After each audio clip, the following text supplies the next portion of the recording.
All right, welcome in. Cube Show podcast. This is the 4th edition, and coming off a massive weekend of college football. Big weekend in the SEC. Had some surprises this weekend. This is kind of lettuce weekend where I think a lot of us sort of feel like nothing big's going to happen. Week before rivalry week, not a lot of stuff that's really going to go in and surprise us, and we'll just wait until next week to get a lot of the things that are going to play out as far as the college football playoff. We already know SEC championship game set with LSU and Georgia, and those two teams didn't think anything was going to be scary for them, but some other teams we weren't really sure, and it ended up being just a fun weekend. We almost had mass chaos in all of college football, not just with what happened with Tennessee, which we'll get into here in just a few minutes, but I mean, we had Michigan on the ropes. We had TCU on the ropes, Ohio State on the ropes for a half. And it just looked like it was going to be completely bananas. The Oregon-Utah game was a lot of fun. That one's got some implications. USC handles their business. That had implications. It looks like now Clemson's back in the mix. North Carolina goes down. It's just crazy. It was a bananas weekend. But, here on this show, we dial into the Southeastern Conference. We let you know what we saw on the film and in person and what we learned and who we talked to and all that stuff. So let's get it rolling first, and we'll go Alabama. Obviously, non-conference game, Austin Peay. Not really a whole lot to talk about. I thought up front on the offensive line, they handled their combo blocks really well early on, got the double teams going, and got some pretty good movement in the running game. Jace McClellan was spectacular, ran the ball really well. Kind of an upright runner, but just gets north and south and gets a full head of steam going. He's tough to bring down. Yes, the opponent was outmatched, but a lot of times you want to see a team like Alabama come in and handle their business, and I thought for the most part they did that. Where it was a little bit scary were some of the breakdowns in protection. And I know you probably look at it and say, well, the offensive line didn't play well. They weren't good. Maybe one or two, but when you see those free runners coming from the boundary, so near the sideline, and there's not a back there to pick it up or an offensive lineman that's looking to pick it up, that's on the quarterback sometimes. Now, there was one where the back comes out, runs a little angle route right in front of I think it was a corner crash. Not sure if there was a miscommunication there or if the back just not responsible. But either way, Bryce Young took 2 or 3 really big hits. And that can't happen, especially against Austin Peay. It just can't take place. Defensively, Kool-Aid McKinstry I thought was great. Brian Branch was all over the place. I thought he had a fantastic game. And Alabama handles their business 34-0, and they'll head into the Iron Bowl at 9-2, so looking for 10 wins. And on the other side of that, the Auburn Tigers coming in looking for a bowl berth. And, Auburn had a tricky opponent. I thought this one could be just a little bit weird. Western Kentucky, a team that throws it all over the yard. And Austin Reed, their quarterback, just having a spectacular season. And you just kind of wondered, all right, emotional against Mississippi State, not able to get it done, but you go to overtime. Then you come out, emotions all over the place against Texas A&M. And you just wonder, are you going to be able to be that team again? 3 o'clock on the SEC network. The crowd wasn't quite as big, understandably so. It's a non-conference game. And I thought they came out and played with the same kind of energy they've had the last 2 weeks. Offensively, the misdirection still is something that's helping them out a lot. You kind of see little jet motions come across. You get some split zone. They're lining up the backs at kind of those little H-back positions, coming straight across like Hunter and Bigsby. They'll give it to them on the little fly sweep. So they're doing some creative things to keep defenses sort of backed up and on their heels a little bit and maybe give you some visual deception with that. And I think it's really helping the run game because it didn't just get going right out of the gate, but they leaned on it and they stayed with it. And I appreciated that. And I like that about what Will Friend and Ike Hilliard are doing, saying this has to work. So we're not going to get away from it. If we have 6 or 8 yards rushing the first 3 possessions, we're not going to throw it out and then try to go shotgun and let the quarterback air it out all over the place. Speaking of the quarterback, I'll say this about Robbie. I think there's some things that he's doing well. I think there's some things that he's growing with, some things that are improving. Look at the touch on the screen passes. This feels really simple in elementary, I know it, but on some of your traditional screens where the quarterback drifts and then he just kind of floats that ball right over the top of the defensive linemen that are approaching. The first couple of games that he was playing, he's throwing those things like full speed. Like he's going all in on those things. And so I think, too, when you look at exactly how he's growing, where he's growing, I think that's one spot that Robbie Ashford's getting just a little bit better. His feel for the game is improving there. And then up front on the offensive line, I thought Brandon Council had a nice game. 71 at center. He was dinged up a couple of weeks ago, so good to see him back in there. I thought he brought some oomph, brought some physicality, and that group was okay. They got big help from the tight ends. I thought Luke Deal had a really nice game blocking in the run game. He added a little bit and really helped seal the edge on a couple of big runs. You had a couple of drops. It was a little bit sloppy down the field. Robbie missed a few down the field, but when the run game's going the way that it is, you don't have to have as much from him. They added some quarterback runs still. He left the pocket a couple of times, and he can break a defense down that way. I thought up front defensively, Colby Wooden was great. I thought that defensive line did enough to sort of get Austin Reed off platform, make life uncomfortable, and he just kind of couldn't get going. He was just 26 of 55. So a nice day by the Auburn defense. I thought second-level defenders were great. That linebacking core has kind of been improving a little bit since Carnell took over, and they played some different guys, so I think maybe a little bit of a wake-up call for some other guys to say, we got to get in and play the way that we're supposed to play and make sure we handle our business. Thought Tank ran hard. Thought Hunter ran hard. And just once again, the effort, the juice seems to be there for this Auburn football team. Sets up with a very interesting matchup next week in the Iron Bowl. All right, so we'll move on from the Alabama teams. Why don't we just go to where I was over the weekend in Fayetteville, Arkansas. Went to Theo's Friday night. That's kind of our spot in Fayetteville. Fantastic restaurant, great atmosphere. They did change the menu up a little bit. And I'll say this, the Brussels, not what they were before. Used to be where it was a little small dish of Brussels, and I would have to keep ordering them. I'd go like 3-5 orders of those things and just hammer them. So those are a little different. Not exactly what we were hoping for. The sliders for the appetizer were great. The pork chop is massive. Things like a brick when it comes out. But Theo's great. Went to Hammond Trees for lunch on Thursday afternoon. I got in. I went straight from Kent, Ohio, did some action on Wednesday night, then went straight over to Fayetteville. Grilled cheese spot there in Fayetteville. And whoa, Nelly, it's fantastic. If you're there, you have to go. Sweet potato fries. And then you got to go check out just the different assortment of grilled cheeses that they have. I cannot remember the one that I got. I know it had avocado. I know it was some sort of Gouda and some bacon maybe, but it was lights out. It was amazing. And got some of the tater tots from JJ's as well Friday night. Those things were about as big as a golf ball each, and you got to check those out if you get that. All right, so to the game. Great meetings with Lane Kiffin, Charlie Weiss, Coach Patches during the week. Those guys were ready to play. I talked to Jake Thornton before the game, talked to Nick Savage, the strength coach, before the game. They all said, had a great week of practice. We're set. We're ready. All the guys have checked back in mentally, emotionally, ready to go. As healthy as they had been in a while coming out of that Alabama game, had the 2 weeks before to be able to get healthy. Thought they had a good plan, and they weren't wrong. They did have a good plan offensively. I mean, it was unbelievable what Ole Miss was able to do on offense, and it just felt pretty good about talking to all the coaches and what they thought was going to take place. On the flip side of that, talked to Sam Pittman. They had some concerns. They knew they were getting KJ Jefferson back. He had a good week of practice. Had an issue with the shoulder, some sort of a bruise. And wasn't able to throw at times. And you go back to the previous two games, I think it was 45 minutes before kick 2 weeks ago, and then about 23 hours before kick last week, where they found out he wasn't going to be able to go or wasn't going to be as effective. And that just completely changes their offense. Arkansas is a completely different team with no KJ Jefferson.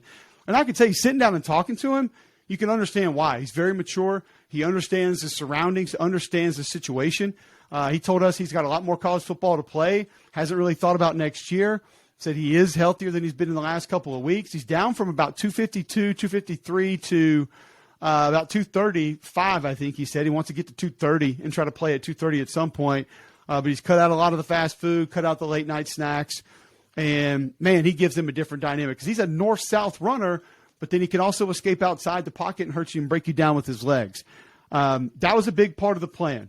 Cody Kennedy, offensive line coach, told me that before the game, and then Sam told us that as well, that they had to get him going. Kendall Briles knew that KJ running the football was going to be big because when he has that extra gap that you have to defend, then all of a sudden Rocket Sanders can get going the way that he did, and did he get going. 232 yards, 3 touchdowns for Rocket Sanders on the ground. He was exceptional, and it was crazy being on the field. All three of us were on the field.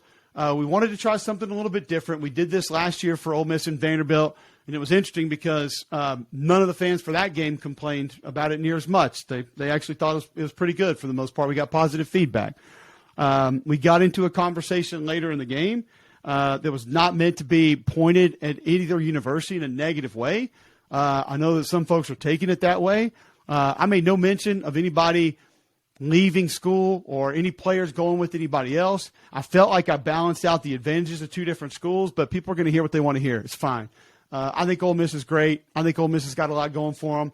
Ole Miss has Lane Kiffin right now, and that's what you need to know.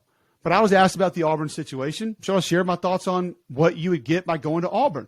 Not one coach, but just any coach. And so we talked about it. And we had that discussion on air because it's newsworthy and it's a part of what's happening inside the Southeastern Conference right now. And the game was a blowout. But I thought Rocket Sanders was just exceptional. Being on field level, watching him, it's amazing on some of that inside zone stuff how small the creases are that he fits into. And he has this innate ability to just sort of wait, and then burst. He's very patient, and then he just, boom, he hits the hole. And on the other side of that, I mean, Quinshon Judkins is the same way. He presses the line of scrimmage and presses individual blocks as well as any back maybe that I've ever seen. And he just has a little bit more east and west in him than Rocket Sanders does. Rocket Sanders is just maybe a little bit more of a power back north and south, but has the speed to get away. He's a guy that does everything well. There's not one thing that he can't handle or can't do well. And he had a great game. I thought the Arkansas offensive line had a great game. I thought Ole Miss needed to make some adjustments and add to the front, try to get bigger. I know that defensive line's been banged up for a long time, but outside of Cedric Johnson and 15, they couldn't get much of a pass rush without bringing extra bodies. And then some of the run blitz stuff, you're scared to do that because you got the RPO game with KJ Jefferson. So if you run blitz, he gives you the fake. Obviously, he's going to have something to go hit there through the air. So that Ole Miss defense just never kind of got comfortable. But the reality was for Ole Miss, because the Ole Miss plan was great on offense. And you have a 3-down front, so you see it in practice every day. Arkansas, very similar. And it was cool talking to Bumper Poole, inside linebacker for Arkansas, telling us that one thing they had to do was stay stationary. And you think about that, like how hard is that for a linebacker? Because you got the tight end coming across in split zone. You got these jet sweep motions coming from the wide receivers. And you have to just stay put and wait for things to develop and then go attack the football. It feels like it's just completely ass backwards from what a linebacker would be. See ball, get ball. That's what we always say, right? You attack the football. You have your gap, you fit it, and you go and you be physical, whether it's taking on a guard or a fullback or a tight end, whatever that is, or just fitting up in and some sort of a run blitz. Like linebackers are attack, and you can imagine just being stationary will be extremely difficult. It kind of goes back to what Brad White told us against the Kentucky D coordinator playing against Mississippi State earlier in the year, where the previous year his guys were drifting. The linebackers were drifting back instead of just staying stationary. And as they drifted, well, that created more space between them and the checkdowns to the backs. So all of a sudden, Will Rogers is checking it down, and then there's 15, 17 yards between the ball carrier and the linebacker. So obviously Mississippi State was going to get yards, and they didn't drift as much this year while they had more success. So Bumper Pool kind of giving us that as far as what they had to see and how they had to identify it. Did they do a great job of it? I mean, I thought they played okay. Drew Sanders made some amazing plays, and the interception that he had was fantastic. You see him come up and be able to rush the passer. He's an unbelievable player. He's going to shred the combine, and I think he's going to be an early round draft pick because now his versatility. At Alabama, he was on the line of scrimmage pass rusher off the edge. So he has the handwork. He's got the dip and rip. He understands speed to power, but now he can play off the ball, and he's fine off the ball. He can play in coverage. He can play in space. He can blitz from depth. He's an amazing player. And I mentioned Quinshon Judkins a little bit earlier. It's another amazing player. 214 rushing yards, 24 carries. He sets the freshman record at Ole Miss. 703 yards for Ole Miss in this game. It really came down to a couple penalties early. 12 penalties in the game. It's too many for Ole Miss. A couple of those took points off the board. You fumble the mesh early. Right there gives Arkansas the ball in scoring position. And then you had another turnover late that I felt like cost Ole Miss points. Outside of that, the game was pretty even. Neither defense played great. Ole Miss was up and down the field. Arkansas up and down the field. It's just 3 turnovers to no turnovers, 12 penalties to 7 penalties. Shake that out however you want. Decipher that however you will. That was the difference in the game. Regardless of how it played out, what it is, what it was, I thought Lane and Charlie Weiss Jr. had a great plan. I thought Jackson Dart played well, 21-36, but he fit some balls in some tight windows when he had to.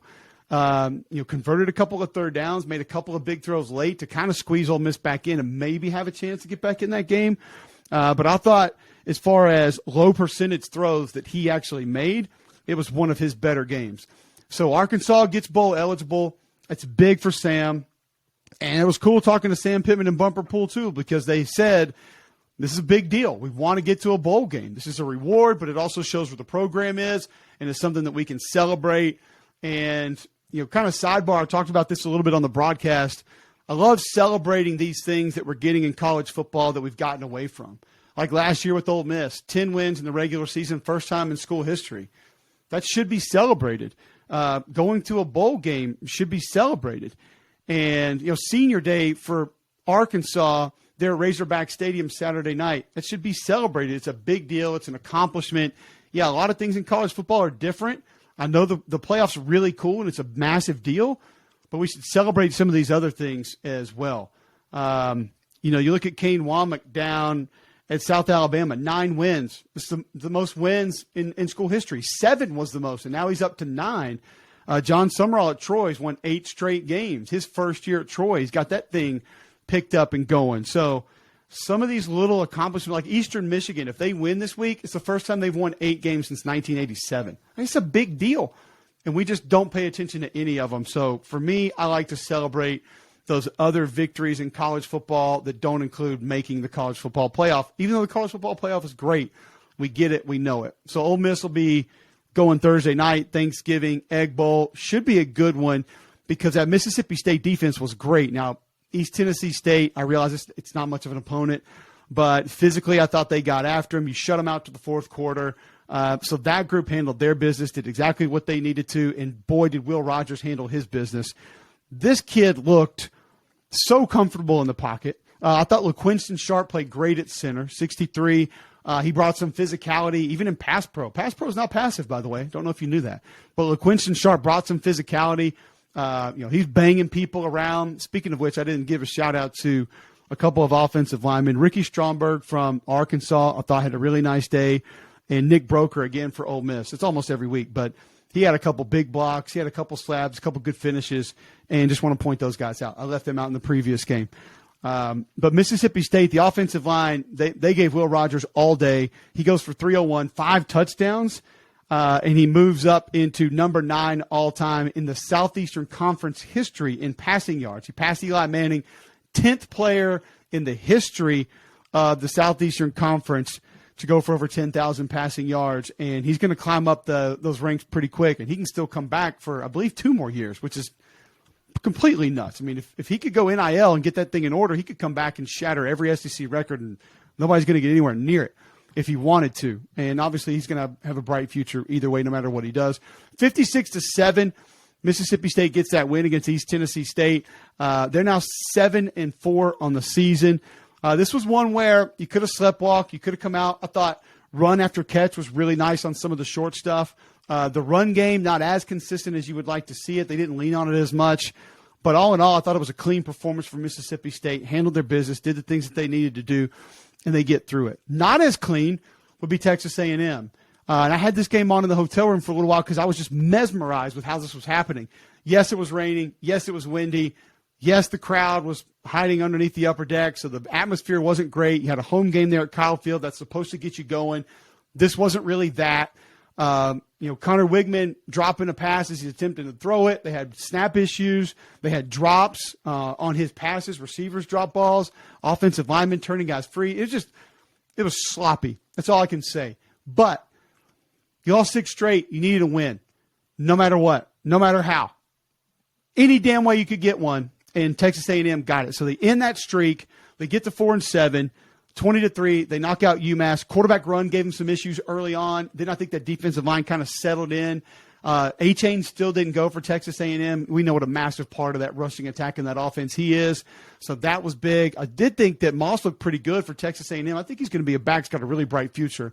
And when we had A&M this year, Jimbo had really nice things to say about him. He really believes that he can be dynamic and be somebody who helps that football team. The offensive line, I just didn't think was super impressive. I'm just waiting for that group to come around, and I thought maybe you could go find a little bit of it against UMass, and it just wasn't there. Muhammad back in the lineup, whatever the deal is with the sleeves or whatnot. He had a couple of big catches, helped that offense out as well, so they get the win at home. We'll go to a couple other non-cons, get those out of the way, and then get to the bigger ones. Missouri handles New Mexico State 45-14. Brady Cook much more efficient in this game. I thought he took care of the ball better. I thought they did a nice job getting Luther Burden involved early. I thought the tackles were pretty good in the stretch zone. 76 had a nice game on the outside on the perimeter. And Brady Cook still adding with his legs. I think he helps that offense go.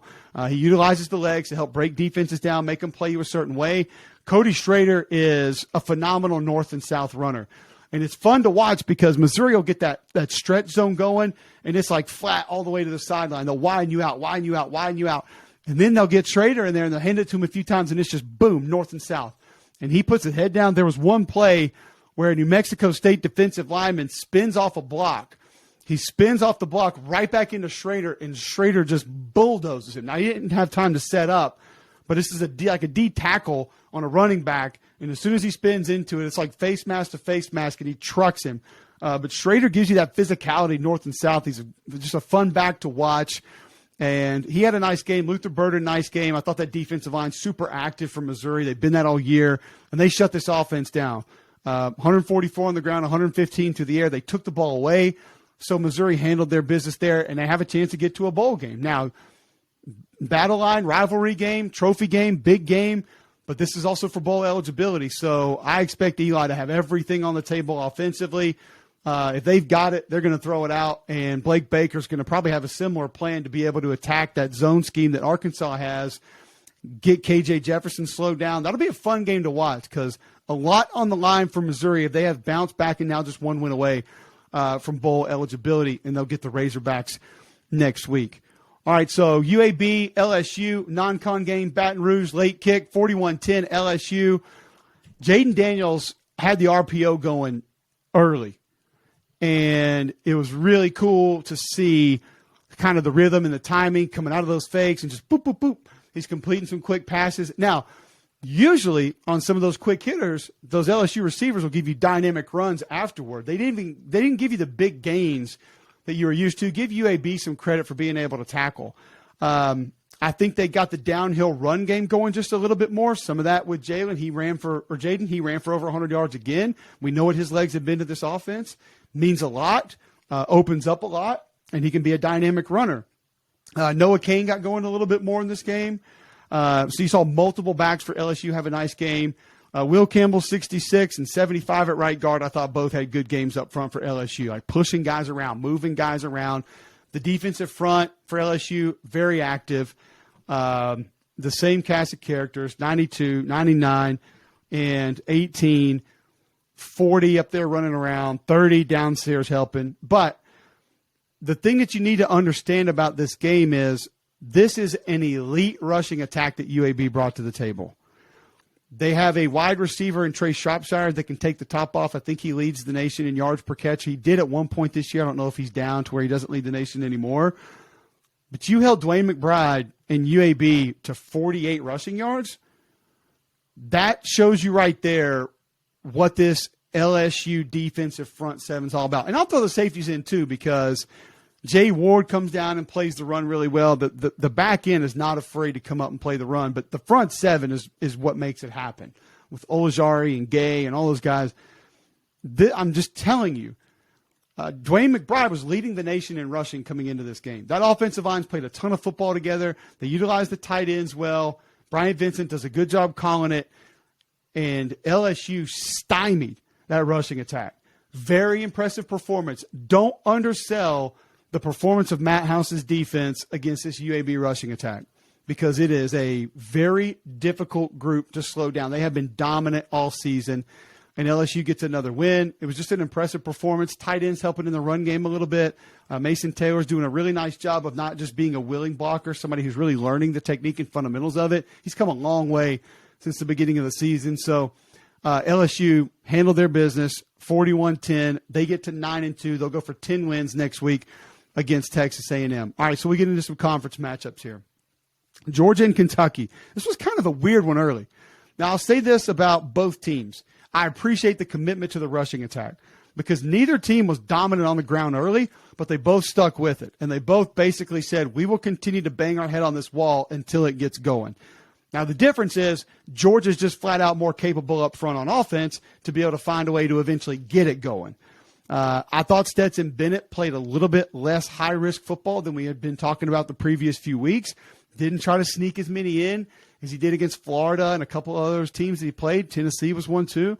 I thought the game plan on both sides was very low risk for Georgia. I don't know how intentional that was. I don't know if it just kind of played out that way, but you didn't see a lot of balls down the field, didn't put the ball in the air as much, and Kenny McIntosh just kind of was dominant. Some easy throws. I mean, they spit it out to McConkey in the perimeter. He gets it going. Bowers had a quick screen that he kind of made happen. Missed one down the sideline. I think it was a little wheel route to Washington. Had that one open. Stetson missed that one. But it was I don't want to say vanilla plan because you still had motions, shifts. You still had a lot of different formations and some different play fakes. But it was just a low-risk game plan for Georgia, which I'm fine with. If you have the confidence to come in, your personnel's better, you think your guys are going to show up, you go in and handle it that way. Guys, I had this game in Lexington a couple of years ago. I think it might have been the COVID year where neither team threw the football in the first half. I mean, the game itself took like 2 hours and 50 minutes. Like it was like boom, boom, boom. We're out of here. Georgia got the win. Somewhat similar to that. Kentucky kind of tried to keep the rushing attack going. They got something going through the air a little bit later. The catch and run is what they really needed. And, a couple desperation heaves late. Barryon Brown gets one. Felt like Levis was rushing some things a little bit early. I know the protection hasn't been there and been what he needs. The tight ends were big, helping him out both in the run game, protection, and caught a couple of passes early trying to loosen some things up. Chris Rodriguez was running hard. There wasn't a ton of space, but he was running hard. He kind of opened some things up and did a few things. Levis looked like he was a little nicked up there at one point. I think that did affect him the rest of the game, but that kid's so tough. You talk about a middle linebacker mentality at quarterback. That is Will Levis, and he is a gamer, and it is going to take a lot to keep him out and keep him from competing. But nonetheless, Georgia gets to win 16-6, 11-0, number one team in the nation. Kentucky falls to 6-5, so I want to try to get to 7 next week against Louisville if you're the Wildcats. Florida Vandy, wow. Our first wow game of the weekend. There was a big wow, and there was this wow. If you've listened to this the last couple of weeks, if you follow my takeaways on Twitter, at Cole Cubelic, and once again, we're not going to sit here and tell you how many people listen to us, how many people like us, how many people adore us, what our age demographic is, and we're so popular, and we got these giveaways. We're just going to talk ball. It's what we want to do. So we want to try to lay out for you, share information that we get over the weekend, and just kind of tell you what the film showed us and just kind of go from there. The effort from Vanderbilt's been there. It has not died down for Clark Lee's bunch. There have not been games, no matter what the score was, that you put the film on, and when you walked away from it said, yeah, those guys quit. Those guys just aren't playing hard anymore. Like they don't want to be out there. I haven't seen that all year. So now, all of a sudden, you get that with being at home, cooler temperatures. I mean, think about what we saw over the weekend. Ole Miss goes to Arkansas. Weather's cold, and what happens? Arkansas is able to get that win in a fairly dominant fashion. We'll talk about Tennessee going to South Carolina on the road here in a minute. Place is loud, totally different atmosphere. They handle their business there. So you've seen some teams kind of going on the road, especially in cold weather, and look what happened to A&M. They're at home, but the weather's miserable. It's cold, it's rainy, it's windy, and they struggle to be able to get it. So Florida's a team, obviously, that doesn't really do well in cooler temperatures, and it was a little somewhat similar to that again. I mean, you can't say they didn't have anything going. Anthony Richardson threw for 400. They found some offense. It's just weren't able to capitalize as much as they needed to. Special team score for Vandy almost looked like it put it out of reach. All the momentum was with the Commodores there, and they played clean football. I mean, Vanderbilt played clean football for the most part. And the turnovers were even, so that sort of evens itself out. And Vandy got it going on the ground. And Florida could not consistently find the rushing game. Montrell looked like he was going to get it going early. There were a couple that kind of hit, and you're like, all right, this is going to open up. This is going to get going. And then it just ran into a wall. And maybe Billy and those guys were calling too many pass plays. Maybe they thought that's what they had to call. The boxes were populated, I will say that. They were running against some populated boxes. You saw that a lot this weekend. Like Auburn saw heavily populated boxes against Western Kentucky. Who else did I see that had populated boxes that they were trying to run in again? A&M had it a little bit. Missouri had it some. Alabama had it against Austin Peay. But teams just kind of kept banging their head saying, we're going to find a way to get this going, and they did. I think right now, if you asked me, Ray Davis, Vanderbilt running back, see, most of you, I say that. I say Ray Davis. Most of you guys don't even know who he is. I think Ray Davis is the most underrated player in the SEC. And I really mean that. This kid runs his ass off. He is physical. He's been pretty durable. And he's just been do it all for Vandy. And I think some of the things that they did, this coaching staff did a really nice job of using formations to be able to kind of steal yards. So extra tight ends. And, Bresnahan did a really nice job sort of blocking. Schoenwald did a nice job blocking him up in the run game. Caught a couple of passes here and there. Bresnahan had one for 28 yards. It was a big catch at the time. But look at Mike Wright. We talk about opportunities, getting your chance, sticking around, not pouting. Mike Wright goes out to Hawaii game opener, and he looks like he's going to be a Heisman candidate. Not what they need. A couple weeks later, he gets benched. Here comes A.J. Swan. We had the Alabama game. Clark Lee told us before the game, he is our quarterback. We're not playing two. I need a quarterback. I need a leader. I need a field general. I need someone to assert themselves and be the guy. At that position, Clark Lee believes you have to have the guy. Well, they lost their guy to injury. Here comes Mike Wright again. Super efficient, 10 of 16 through the air. He completed big passes at big points in this game, must-have moments, 3 touchdowns a pick. He has just 13 yards rushing, but the escapability, you have to defend it, be aware of it. That opens some things up in the run game. And Vanderbilt gets a win, 31-24 over Florida at home. Just monumental, man. It really was. And now they broke the SEC losing streak last week. Now they go out and win consecutive games for the first time in forever in the league. They're 5-6 and 2-5 in conference. It has been a season that exceeded all the expectations for Clark Lee. And he said after the game, this is the direction. We're building. We're not even close, but we're building. We're trying to get there. And now you're seeing some of the steps, some of the work begin to pay off. They've had to exchange quarterbacks. They've had some other injuries. And, they got a running back that they can lean on. They got a big physical target in Will Shepherd down the field that they can utilize. And with Mike Wright in the game, a mobile quarterback that can break you down in different ways. I love the defense, though. Anthony Orji flies around. DeRicky Wright flies around. The linebackers, they attack the football. They're heavy-handed up front, even though they get pushed out of their gaps occasionally. They're not big bodies, but they just play hard, man. They're a team that if you watch them, you appreciate what they're doing.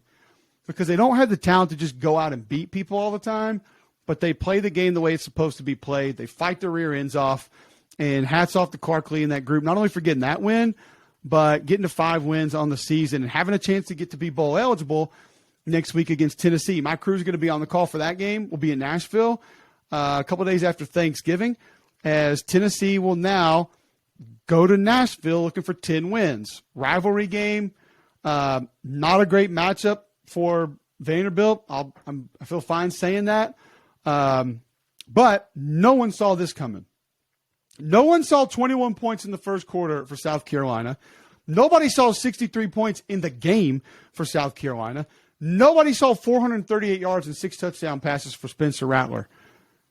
Folks, 30 of 37, this was the Spencer Rattler that we had been waiting for. And Jordan told us a cool story during the game that Coach Beamer, when they were on the set of SEC Nation, said he sat Spencer down this week and said, listen, man, I could have gone and gotten any quarterback that was available to dink and dunk and manage the offense and take the checkdowns. Get out there and let it rip. Let it go. Go try to make something happen. And what does Spencer Rattler do? He goes out there and he has a day. But it wasn't just that. It wasn't just Spencer Rattler. I give Coach Satterfield, offensive coordinator for South Carolina, a lot of credit. I love the way they used to carry on Joyner. You saw him in the bowl game against North Carolina last year. He looks like he's getting healthier. He's been beat up this year. Put him at quarterback. Get you some Wildcat stuff going. Choo-choo-choo. Get Jaheim Bell in there at running back. Put him at H. Put him in the slot. Throw it to him. Hand it to him. 17 carries, 82 yards. I mean, you don't have your bowling ball of a running back in Marshawn Lloyd, so you got to work it other ways. Jaheim Bell had a nice game. DeCarrion Joyner did some nice things to help out. But Juice Wells was the dude. 11 catches, 177 yards. Now, Josh Vann did some good things. A couple other guys helped out in this game. Jalen Brooks had a couple nice catches. But let me just tell you about Juice Wells. You're going to see 11 catches for 177 yards. You're going to see one carry for 3 yards and a touchdown. And you're going to see the explosive plays. Dive into the film and watch this young man block because he attacks people. He is a friggin' pit bull when they are running the ball or they got a screen coming his way and he's not getting the football. That's my favorite part about him. And he's got a coach that I know gets that out of him and wants to get that out of him. But, man, he is a fighter. And Coach Beamer told us, like, when he got here, they knew they were bringing some of that to the room, to the receiver room, and they needed it. But it was funny because Coach Beamer said, I had to pull him out of about a month. Like, he's about to run off the other receivers because he's just in there, like, challenging everybody every day, going at them. And he's like, hey, we need that, but we need you to chill out just a little bit, all right? We need the other guys to be happy here too, but we love what you're doing. We love how you're pushing the other guys, and he was able to make it happen. Now South Carolina gets a huge win. They get to 7-4. People were talking about 3 or 4 wins for Shane this year, and he has exceeded all the expectations again. They'll get Clemson next week for a chance to get to 8 wins. Just a marvelous year. I thought defensively, 91, really big game up front. Tonka Hemingway, I thought, had a nice game up front. And 6 had a nice game up front for South Carolina. The interior of that defensive line caused some real problems. And Tennessee couldn't really get the run game going. Tennessee missed some shot plays down the field. I will say that. And then you lose Hendon Hooker and you're a different team. And total sidebar, hate to see it, man. Such a special kid. You know what he does for youngsters. You know what he's meant to that team, to that community, what he's meant to college football. Transferring in, Jeremy Pruitt leaves, Heupel comes in, Joe Milton gets the job. A couple games later, Hendon Hooker's the guy, and then what does he go, like 35-3 touchdown interceptions over his next like 15, 16 games? He's just been lights out. He's been amazing. I hope it's not bad. I hope we get to see him again. I will not be surprised if we don't see him play any more college football because he wants to get himself prepared. He wants to take care of his body. But I hope it's not a serious injury because I've had the pleasure of sitting down with him a couple of times. Our TV crew has. He is so polite. He is so humble and so appreciative, really, of just college football and where he is and what he has and the people around him. He's an amazing story, and I hated to see him go down in this game. And Tennessee goes down and most likely is going to be out of the college football playoff. But still, folks, 9-2, chance to get to 10 wins in the regular season, chance to go to a New Year's Six bowl. There's a lot on the plate still for Tennessee, and Josh Heupel and that staff have to find a way to get it there and make sure that the folks know and the kids know what they're playing for and what else is going to be out there. All right, so that's it. Massive weekend in the Southeastern Conference. Those are kind of some of the things that I saw on film, some of the things that stuck out to me. And what we had in our game, like I mentioned, Tennessee Vandy, we're going to be on that one next week. The Iron Bowl gets a little bit bigger with Auburn getting another win. They can get to bowl eligibility. Bama going for 10 wins in the regular season. LSU going for 10 wins in the regular season. Georgia trying to stay undefeated against Georgia Tech. Tennessee wants 10 wins in the regular season. South Carolina's trending up. Vandy's trending up. They want a bowl berth. There's a lot going on next weekend, man. And we got through this lettuce weekend. If you haven't heard me explain that before, I think I did it last week on the pod.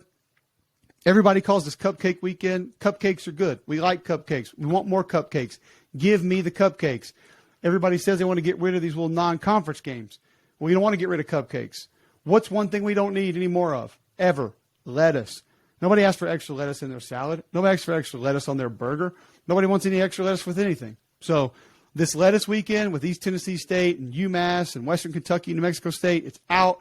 It's rivalry weekend. It's massive. We have playoff implications, New Year's Six bowl implications. Bowl berth bids are going to be on the line. It is going to be a fun week of college football, not just weekend, week of college football, because now we have 2 SEC games on Friday, which is going to be magnificent. Florida State's trending up. You've got Clemson now with a chance to maybe get in the playoff. That makes 2 SEC games that much bigger. Brent Key just beat North Carolina. How about the old O-line coach Brent Key getting the massive win? They're going to play Georgia, see if they can find a way to finagle something there. It's going to be a huge week of college football. Maybe have something special for you planned during the week to kind of give you an early preview. Have some fun with that. But we always appreciate you guys tuning in. Of course, I have to ask you to please like, rate, review, subscribe, whatever it is that you do. I'm not a podcast expert, but we love bringing you college football. We've had great feedback so far, and we're appreciative that you guys are tuning in. Have a happy Thanksgiving. Be thankful for those around you. Be thankful for what you have. I'm thankful for my family, my beautiful wife, my awesome children, my jobs that I have, the people who I get to work with every day, McElroy on the radio, Tom, Jordan, Bill, Brad, our producers, Kevin, everybody that we work with on our TV crew is just magnificent. I'm truly blessed in a lot of different ways in my life. I hope you are as well. Be appreciative for what you have. Remember what we have and how great this country is. Have a happy Thanksgiving, and we will be back next week.